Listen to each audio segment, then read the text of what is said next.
Mga kaibigan, tayo po'y magsitayo. Ilagay ang kanang kamay sa dibdib ng katabi dahil ang susunod na programa ay nangangailangan ng tagapakinig. Hoy! Gising na! Buksan na ang mga tenga! Kwentuhan na sa Kanto Tinyo!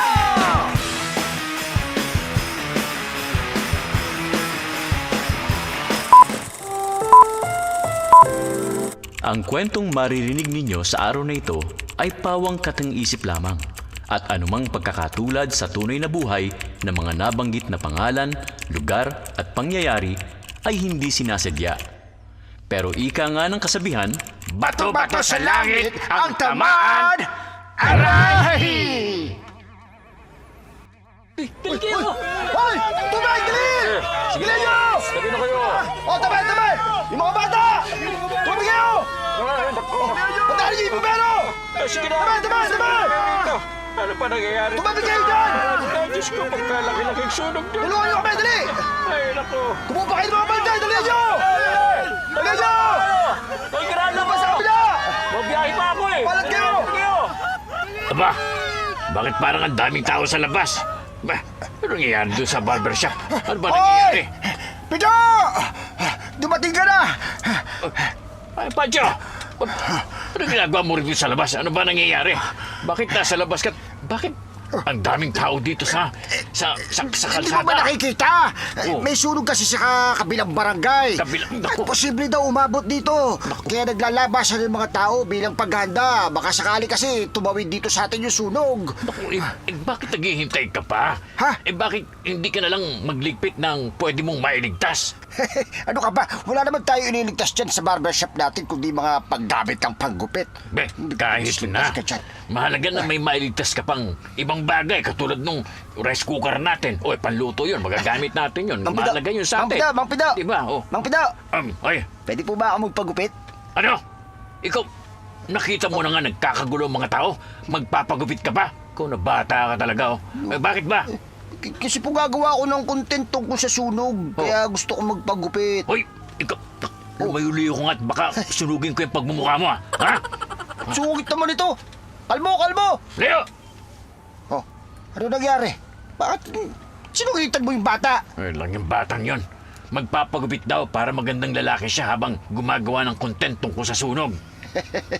Iba talaga utak sa mga kabataan ngayon. Hindi sana hinayaan mo maggupit para may kita tayo. Isa ka pa eh. Bakit? Paano nga ako manggugupit? Kung nagkakagulo ang buong paligid.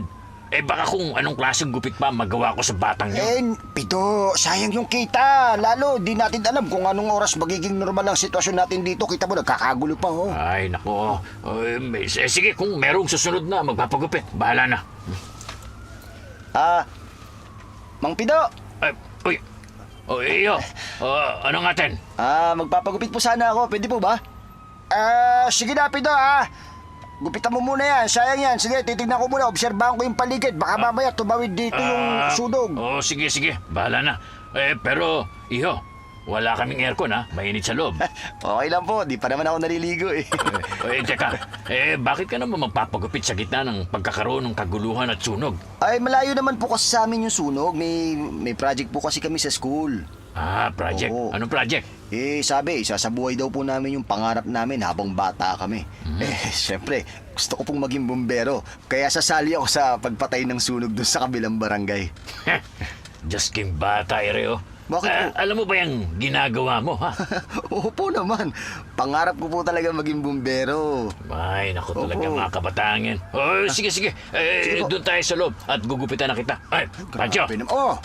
Gugupitan ko muna tong batang to, ha? Sige. Bahala ka na rito sa labas. Sige. Basta, alisto ka, ha? Baka tumawid dito yung apoy. Tatawagin ka agad kita. Ay, naku, ikaw ang alisto dyan. Bakit? Dahil ikaw ang nag-aabang ng sunog. Hayaan mo. Bago pa lang siya tumawid, pag tawid ng apoy, paparahin ko na siya para hindi na makatawid. Pagbusit! Tara, doon tayo sa loob. Apo. Bata, Po. anong gupit ba ang gusto mo? Gusto ko po sana krukat. Kaya niyo po ba yan? Krukat. Teka, Manong Pida? anong klaseng gupit ba yon? Yung konting tabas lang po sa gilid tapos medyo mahaba-haba. Alam niyo yun, ganun? Parang ang gulo, ah. Parang Medyo may taba sa gilid pero mahaba. Opo, gusto ko po sana gupit long hair. Parang ang gulo mo gusto mong Hindi, yan. joke lang po yun. Sige po, bahala na po kayo. Krukat po. Madali, kayang-kaya nyo na po yun kung paano nyo ginagawa. Dali lang ha. Sige po. O, mais ka. Teka, lalagyan muna kita ng natin. Oh. Ayan po. Salamat po. Oh, sige. Ang init nga po. Opo, Pwede ba? eh. Pwede mo mula ng ano? Yung ano yung tawag dyan? Yung pangtakip? Pangtakip, Opo. pwede rin. O, tanggalin Ang natin, init sige. po eh. O, O, yan. Yan po, yan. Mas Yan. ayos po yan. gusto mo magubad na rin? Pwede rin po. Oo, sige. Kaya naman, Magubad di ka pa, na. di pa ako Para naliligo naman- Oo, walang problema. Oo nga, kahapon pa eh. Matutuwa nanay ko nito. Manang Pido. Oy, nako. Oo. Umpisahan natin ha. Sige po. Huwag kang ganong malikot. Apo. Saan ka ba dito sa Tinio? Diyan po sa may zone 2. Zone 2. Opo, sa may zone 2 po yung kabilang kanto lang po na may tindahan ng mga ng mga palay-palay tsaka mga bigas, mga pellet-pellet. Aling po. Kanino ka bang anak? Kaya aling maring po. Maring. Opo. Sino yun? Kayo talaga, Mang Pido.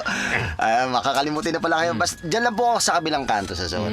Gusto po ng nanay ko. Siyempre, alam niyo na, Mang Pido. Mother's Day na. Siyempre, gusto ko surprise yung nanay ko. Kasi pangarap niya talaga sa akin na maging bumbero ko at makatapos ako ng pag-aaral ko. Ba, maganda yan. Opo. Teka. Itong kabila naman ha. Ayan. Sinong Sakto. yung ama? Si tatay po.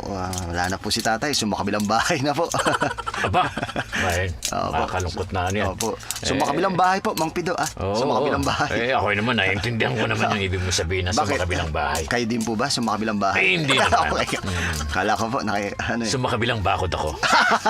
mukhang mas malapit po yun. Inilipat kong bahay ko sa kabilang bakod. Sabi ko na nga ba nung kabataan yun, talagang ganyan kayo, Mang Pido Buti ka mo mabuti ang pagkapalaki sa iyo ng iyong ina. Opo. Hindi ka nagrebelde sa kabila ng paghihiwalay niya ng inyong ina at pangingibang bahay. Tama ba? Opo. Alam niyo, Mang Pido, marami nga po nagsabi na buti hindi ako nagrebelde. Pero alam niyo, Mang Pido, kasi hindi naman sagot yung pagre-rebelde dahil nagkaroon ng problema yung magulang mo, tapos magre-rebelde ka. Minsan mas maganda lawakan natin ng pangunawa natin bilang isang bilang anak para sa magulang natin, di ba? Tama yan. Hindi naman pare-pareho yung sitwasyon natin. Lalo na kung ang nanay mo nagpapakahirap para buhayin ka. Kung yung tatay mo hindi nagpapakahirap at yung nanay mo nagpapakahirap para buhayin ka, suklian mo yun ng magandang Tama yan. pananaw sa buhay kaysa Tama magrebelde ka. Oo. Tama po ba, Mang Pido? Tama yan. Oo. Pero Mang Pido, tatanong ko lang. Kasi minsan nagugulat ako sa nanay ko. Dati kasi, pagka nagtatalo kami, sabi sa akin ng nanay ko, pagka nagagalit siya sa akin, sumagot ka! Sumagot ka! Ano? Sumagot ka! Gumaganon siya sa akin. Tama lang Tapos, yun. pag sumagot naman ako, sasagot ka pa, bakit po ganun? Talagang ganon ang mga nanay. Bakit po ganun? Bakit pag sumagot ako, nagagalit? Pagka Kailangan nilang magtanong. Nang sumagot ka. Opo. At pag sumagot ka na, Opo. kailangan nilang tumahimik ka naman. Kailangan yon. Total, nasagot mo na eh. Nangyari din po ba sa inyo yun? Hindi nangyayari sa amin yan. No, hindi po, nung nanay niyo po dati. Hindi pa nagtatanong ang nanay ko, sumasagot na ako. Aba, magaling ka pa. Magaling ka pa talaga, Oo. Mang Pido, ano? Kaya lumaki akong walang ina. Nakakalungkot naman. Bakit naman? Pinalayas ako. Pinalayas ako ng nanay ko. Pero binalikan ko ang nanay ko. Okay. Dahil sa pagkakalang alam kong napatawad niya na ako. Mang Pido, nung panahon niyo po ba, ano po yan? Uso na po ba ang Mother's Day? Hindi naman namin sineselebrate ang Mother's Day noon. Kasi nga, hindi naman uso-uso yung mga Mother's Day na yun eh. Kasi pag sinelebrate mo yung Mother's Day, maingit yung tatay. So, kailangan celebrate mo rin yung Father's Day. Pag nakita ng lola, o di magayaan ko ng Grandmother's Day, Pero Pag meron nakita na- ng lolo, di Grandfather's Day. Meron bang ganun? Eh, may mga tsuhin ako sa Uncle's Day. magiging Uncle's Day. At saka Auntie's Day. Oo. Ang galing Eh, yung paano yung kanununuan namin? Anong tawag namin doon? Ancestors Day. Oo, yun ang mangyayari doon. So, Mahusay. malabo talaga. So, hindi sineselebrate. Ang husay, napaka-sharp nyo pa, ah. Oo, talagang sharp. Kasing sharp nitong gunting na to. Aray, Ako, pasensya na. Oo. Aray, parang gumaganti kayo. Mukhang- Alam mo, yung pagkakaroon ng isang ina ay kayamanan sa mundong ito. Ay, oo naman. Hindi lahat ay nabibiyayaan ng ina. Maraming bata na lumaki sa kalye na walang ina. Opo, tama naman po kayo dyan. Oo, kaya ipagpasalamat mo dahil may ina ka. Ano po yun? Yung ina mo. Yung nanay mo yun, di ba? Okay. Parang ang sakit lang po sa pakinggan. Totoo yan. Sa Sama- tuwing babanggitin natin ang ina, lagi natin sinasabing masakit. Lalo't lumaki tayo ng walang ina. Kaya ipagpasalamat mo ang pagkakaroon ng Mother's Day. Dahil ang araw na yun ay para sa ina mo. Parang kasama po talagang pakinggan. Opo. Pwede po bang nanay na lang? O sige, para sa nanay mo. Opo, opo. Ilang taon na ang nanay mo? Bata pa po nanay ko. Bata pa? Opo, nagsusumba pa nga po nanay ko sa Ay. kada umaga po. Diyan sa may court po, sa may basketball court. Nasa 78 po. 78 ang nanay mo, nagsusumba? Opo. Ay, Naku, hindi nyo po na itatanong. Muse ang nanay ko sa Zumba nila. Talaga, ha? Sabi ko po sa inyo. Muse ang nanay mo sa Zumba? Ay, pag nakita nyo, hindi nyo pa kasi nakikila si Aling Maring. Eh, hindi pa. Gawa nga nung sa kabilang barangay kamo kayo sa Zone 2. Eh, napakalayo namin. Zone 77 kasi kami. Layo. Malayo talaga. Magkabilang kanto, tapos nasa zone po kayo, no? Oo, Opo. pagitan tayo ng dalawang estero eh. Opo, nanay ko kasi, bata pa yun, iniwanan na kami ng tatay ko. Kaya nanay ko talagang itinaguyod ako. Kaya yung nanay ko talagang masasabi mo, fresh po yun. Opo. Fresh pa yun kahit parang lantana. Talaga, ha? Pero mahusay na ina po yung aking ina. Oo. Opo. Ay, mabuti naman. Yung ina nyo po, Aba, parang nagmumura kaya. hindi po, yung ina, parang gaya ng sinabi nyo, yung Ang ina. aking nanay. Yan po, yun. Yan. Opo. Ang aking nanay ay simpleng-simple lamang. Ano po ba yung natatandaan nyo sa nanay nyo? Nung iniwan kami ng aking ama, Opo. ang totoo hindi naman kami iniwan pala. Namaya pa ang aking ama. Opo. Nagsasaka kami pareho. Opo. Sa pagsasaka namin ay doon namin kinukuha ang aming pang-araw-araw na kabuhayan. Hanggang sa isang araw, Ano po nangyari? pagdating ko sa aming kubo, Ano po? nakita ko na lang si Ina, Ano po nangyari? nakahiga, Ako, nakahiga. wala nang buhay. Ha? Malungkot ang pangyayari sa aking ina. Wala Bakit? na siyang buhay. Ano daw po ang dahilan kung bakit nawala ng buhay ang inyong ina? Natapakan ng kalabaw. Yun ang isang karanasang hindi ko makakalimutan. Mang Pido, Mm. niloloko nyo ako. Totoo yun, natapakan ng kalabaw. Mang Pido, natapakan ng... pwede namang magamot yun, Mang Pido eh. 7 yung kalabaw na tumapak. Yung pala naman. Sabihin nyo kagad. Oo. Sabihin nyo Marami kaming kagad. kalabaw, 7 yung kalabaw namin. At dahil siya nagsasaka nung araw na yun at wala ako, nasa kabayanan ako para magbenta ng mga ipa at mga palay. Ayun, nagkagulo ang mga baka sa amin at sa pagmamadali siya ay nasagasaan at natapakan. Parang ano din pala yan. Parang may ganyan din anong nangyari sa buhay ko. Mang Sa inyo Pido. rin? Yung tatay ko naman, Oh, Mang Pido. natapakan ng kalabaw? Hindi. Magkaiba naman tayo. Tatay ko naman kasi nawala din, di ba? Iniwanan nga niya yung nanay ko, kaya yung nanay ko Nawala? Oo. Naglayas? Hindi. Sumakabilang bahay, di ba? Oo nga pala. Sumakabilang bahay siya. So, ngayon, nagtatrabaho siya. Pagpunta namin dun sa bahay din niya, nalaman na lang namin na wala na pala yung tatay ko. Naku, nawala. Oo, nawala Anong na. nangyari sa tatay? Nawala na yung tatay ko. Sabi nung namatay na raw. Namatay? Dahil nag-construction daw. Nadaganan ng hollow block, ng kahoy, ng semento, ano ba? Hindi, habang nag-construction daw, nahulog daw. Pagkahulog daw, ayun. Naku. Nahulog daw. Gaano kataas ang kinahulugan? Sintaas ng bangkuan namin na ito. Bangkuan! Oo. Napakataas ng bangko ah! Oo. Ayun ang namatay. Namatay yung tatay. Namatay sa taas ng bangko? Hindi naman dahil sa taas ng bangko. Dahil sa Napako kasi. napako ang tatay mo? Napako yung daliri niya. O, hindi naagapan? Naagapan naman, pero hindi po yun na ikinamatay niya. Anong kinamatay? Pumalo kasi yung ulo niya dun sa pader. Hindi sa pako. Hindi po. Sa pader. Hindi po dun sa pader yung kinamatay niya. Teka. Sa pako? Opo. Tapos naumpog sa pader, hindi pa rin yun ang kinamatay. Hindi po. Anong nangyari? Pagkatapos ng pader? May diabetes po kasi yung tatay ko. Opo. So, ibig mo sabihin sa diabetes? Hindi po. Ba- Hypertensive po kasi yung tatay ko eh. Noong time na yon. So yun na talaga yung hypertensive. Hindi po. Ano? Nung time na dinala po siya sa ospital, di ba po, nahulog siya, tapos napako siya, tapos Okay.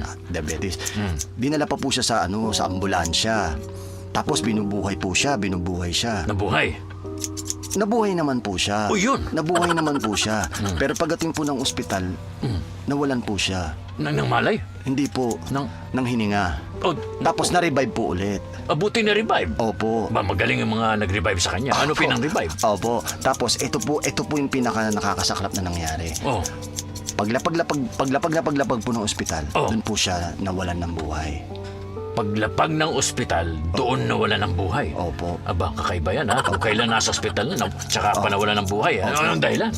Sabi po ng doktor, inatake daw po. Inatake? Opo. Ng asma. Ng asma? Opo. Anak ng tutsa, oh. Ng asma po. Napakaraming sakit ng tatay mo.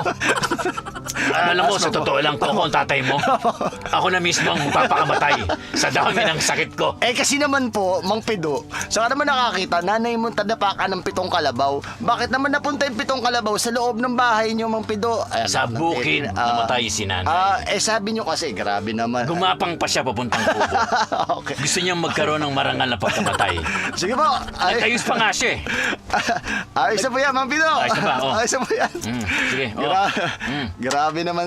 Ang dami natin ng pagkwentan. Pairan po ako ng pulbos, Mang Pido. Oh, ito, pulbos. Ayan. Ayos. Magkano po ito, Mang Pido? 100. 100?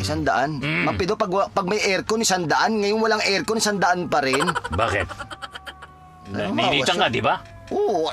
Tinanggal natin yung sapin mo sa katawan. Oo. Para malamigan ka. Oo. Nagubad ka, di ba? Oo. Nagubad din naman ako. Ano na? Patas na tayo.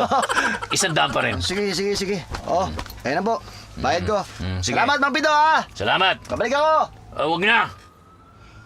Ay, naku, sandali makaalabas nga't makumusta tong si Pancho. Tulungan niyo yan! Dali! Dito! Pancho! Tapos na? Oo, ano Tapos nangyari? na? Kamusta yung sunog? Inaapula kagad ng mga bumbero. Napakarami na kang bumberong pumulta dumaan dito. Lumalaki ba? Sabi nila, naaapula naman daw. Ay, nako. Ay, naku, ano ba ang pinagmulang kasi ng sunog na yan sa tingin mo, no? Sabi kasi May sa narinig kabila. ka ba? Oo, sabi sa kabila, may nagluluto daw. Oo. Tapos, sabi parang naiwanan daw yata. Naiwan? Sa kusina, Nagluluto? oo, sa kusina. Ba? Oo. Bakit kaya naiwan? Sabi kasi, yung nanay yata doon nagluluto sa kusina, walang kasama. Naghahanda yata ng anong tawag nun, mga makakain, mga pansit, ganon. Para saan naman? Para sa anak. Alam mo na, siyempre, Mother's Day. Ay, oo nga Diba? pala, Mother's Day, ano? Oo. Yun nangyari, ba't wala ba siyang mautusan? Wala daw siyang mautusan. Yun ang kwento sa akin, ha? Oo. Wala daw mautusan, tapos naiwanan yung niluluto. Yun, sumiklab habang may ginagawa siya. Teka muna, ba't Diba, naman iniwan kasi kawawa. niluluto? Wala nga yung mga anak. Anong gagawin mo? Siyempre, ikaw bilang isang ina, gusto mong maghanda para sa anak mo. Tapos, Dahil nga- Oo, Mother's Day nga, di ba? Pero nakakalungkot naman nun. Tapos, Dahil nagluluto ka para sa mga pamilya mo at sa anak mo dahil sa Mother's Day, pero wala ka man lang mautusan. alam mo, Pido, yun ang masakit na katotohanan. Kapag ka tumanda ka na, tapos, yung mga anak mo, nagkaroon na ng mga sariling diskarte, sariling buhay, mapapabayaan na. Yun ang nakakalungkot sa isang ina, sa mga dakila nating ina. Diba? Oo, pero akalain mo yun, masusunugan pa sila, gayong magse-celebrate nga ng Mother's Day. Pancho, matanong lang kita, no? Total, pag-usapan na rin yung tungkol sa Mother's Day. Ikaw ba may nanay pa? Nanay, ina, Pancho? Pancho? ina, Pancho ba? May nasabi ba akong hindi maganda? ina, Anong ina? inapakan mo pa naku. ako. Pasensya na, sorry. Oo. Aray ko. bakit naman kasi nakalatag yung paa mo eh? Patay na Nakaupo nga. ka ba dyan? Oh. Patay na nga yung tatlong kuko ko. Papatayin mo pa yung pangalan. Ang tanong ko kasi, Oh. ikaw ba ay meron pang ina? Wala na akong ina. Pero siyempre, alam mo, Pido, hindi ko makakalimutan yung pag-aalaga ng isang ina. Hindi ko makakalimutan ang sakripisyo ng aking ina. Yung dedikasyon niya, yung debosyon niya bilang isang ina para sa aming magkakapatid. Oo Alam mo, naman. walang katumbas na halaga kung ano man yung maaari mong ibigay sa iyong ina, kundi pagmamahal. Matindi yung ginawa sa akin ng aming ina. Ng ina mo? Oo, ng ina ko. Ng nanay ko. Sama naman kasi pakinggan ng ina mo. Hindi, yun naman talaga ang katawagan natin kahit ng mga unang panahon. Oo. Yung nanay naman kasi, kailan lang naman yan, di ba? Pero ang ating mga ina ay ating ilaw ng tahanan. Ibahin mo ko. Kasi nung mga panahon namin, ang tawag ko sa aking ina ay Mama. Pancho. Oo. Sa bagay, ang pangalan mo ay Pancho, kinuha sa pangalang pang-Kastilalo yan eh. Oo, siyempre. So, ibig sabihin, ang pamuhay nyo nun ay... Nasa alta de sosyalidad kami. Anong alta sosyalidad? Basta mayaman. Ibig sabihin, may kaya kayo nun. Di mo na ita. Di ba? Kaya pala Pancho ang pangalan mo. Diba? Kasi ang tawag mo sa iyong ina ay Mama. Oo. Bakit ikaw ba? Anong ba tawag mo sa iyong ina? Iba ang katawagan sa amin sa Batangas, sa probinsya namin. Oh. O, inang lang. Inang, Inang, oo. di ba panghampas lupa yun? Hindi. Di ba? Ang inang, mga pamprobinsyang tawag yung inang. Nang ina. Nang inang, tama ba? Tama. Pag tatay naman, tang. Tang. Kaya lang minsan pag galing ako nung Maynila noon, pag tatawagin ko sila pareho. Kasi excited ka, syempre, excited. Siyempre, Oo, excited ako. oo, Nagmamadali oo. ako, tumatakbo Oo, ko. dala mo yung bag mo. Oo, Oo. tapos sisigaw ko, Oo. Tang! Oo. Nang! Ayoko nang dugtungan. Parang, Kaso kasi nandun din yung chewing ko eh. Oo. Yung chewing namin, ang tawag namin, imo. imo. O, biro mo, Tang! Oh, Nang! Imo. Ha? Parang nagmumura ka agad, di ba? Wag na. Oo. Wag mo nang sabihin ulit yun. Oo. Pangit pakinggan pala nung Hindi. salita sa inyo kasi sabi. Hindi naman. Maganda sa amin dahil kami mga probinsyano. So, yun ang mga katawagan sa Kasi amin. sabi, Mama! Papa! Oo, Ganun eh. napakalamig Mama! mo. Kasi Papa! Ganun kasi. Kastilaloy kayo eh. Oo, siyempre. Di ba? Ang tawagan ninyo, Mama Mia, Yeah. Papa Pia, Panchuita. Ganun, di ba? Hindi naman. Grabe na. Hindi naman.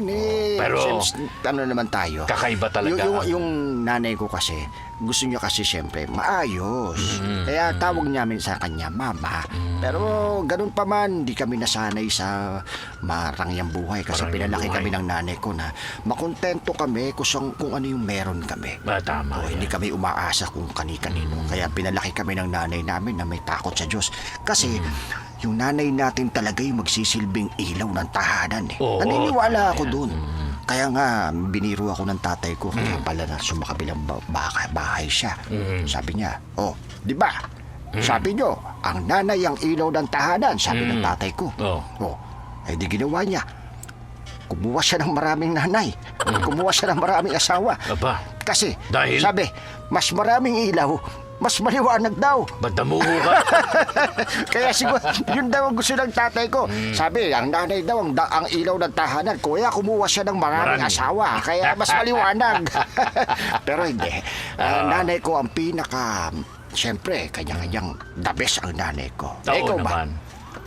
Ako, kung ang nanay mo ay the best, Oh, ang nanay ko ay the west. parang... ano The naman best yun? in the west. Sa west kami, nakatira. Sa Oo. West. Oo.